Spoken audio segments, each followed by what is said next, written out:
సామాజిక అస్త్రం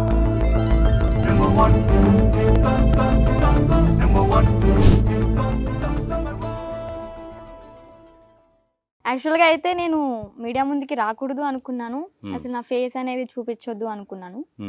కానీ ఎందుకు వచ్చాను అంటే రీసెంట్గా ఒక 2 వీడియోస్ చూశాను. ఎవరైతే అఘోరి అని చెప్పుకొని తిరుగుతున్నాడో ఆ శ్రీనివాస్ గురించి. సో అది చూసి ఇక్కడ ఈ సిచ్యువేషన్ తను చెప్పిన వీడియోలో మొత్తంలో అది ఎవరు, యాక్చువల్గా నా పేరు చెప్పకపోయినా పర్లేదు, ఇంకో రకంగా మాట్లాడినా పర్లేదు, కానీ రెస్పెక్ట్ లేకుండా అది ఇది అని మాట్లాడేశాడు. దానికి అంత సీన్ లేదు అన్నారు. నాకు ఎంత సీన్ ఉందనేది తర్వాత విషయం. అయితే రెస్పెక్ట్ లేకుండా మాట్లాడినందుకు నాకు హర్టింగ్ వచ్చింది. తర్వాత వాళ్ళ పేరెంట్స్ గురించి మాట్లాడాడు, నా ఫ్యామిలీకి నేను ఏమి ఇచ్చాను, ఏం సాధించాను అని చెప్పని. అలాగే నేను చూసుకున్నా కానీ తనతో వెళ్ళి నేను నా ఫ్యామిలీకి ఏమి ఇచ్చాను, నేనేం సాధించాను? ఒక బ్యాడ్ నేమ్ అనేది నేను సాధించుకున్నాను. నా ఫ్యామిలీకి కూడా బ్యాడ్ నేమ్ ఇచ్చాను. సో అందుకని ఇవన్నీ మాట్లాడాలి, నా మనసులో మాట్లాడి చెప్పుకోవాలి. సరే, ఇప్పుడు నీకు ఇంత బాధ వచ్చింది, మరి అప్పుడు చేస్తున్నటువంటి పని మంచిదా చెడ్డదా?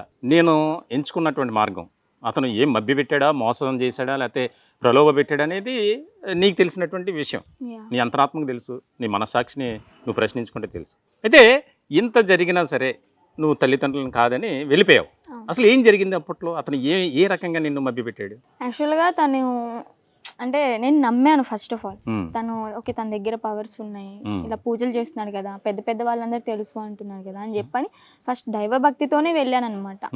తర్వాత ఇదంతా క్రియేట్ అయింది, మ్యారేజ్ ఇదంతా మాత్రం తన ఫోర్స్ మీద జరిగింది. ఓకే, మ్యారేజ్ చేసుకుందాం, మ్యారేజ్ చేసుకుంటే ఇలా ఉంటది, మీ ఫ్యామిలీని కూడా మంచిగా చూసుకుందాం అని చెప్పని అన్నాడు. నువ్వు నమ్మేశావా అని మీరు నన్ను అడిగితే ఆ టైంలో ఎందుకో అతని మాటలకి నేను ఒక మ్యాగ్నెట్ లాగా, మ్యాగ్నెట్ కి ఎలాగ ఐరన్ ఎలా అటాచ్ అయిపోద్ది అలాగే అటాచ్ అయిపోయాను, నాకు తెలియకుండానే.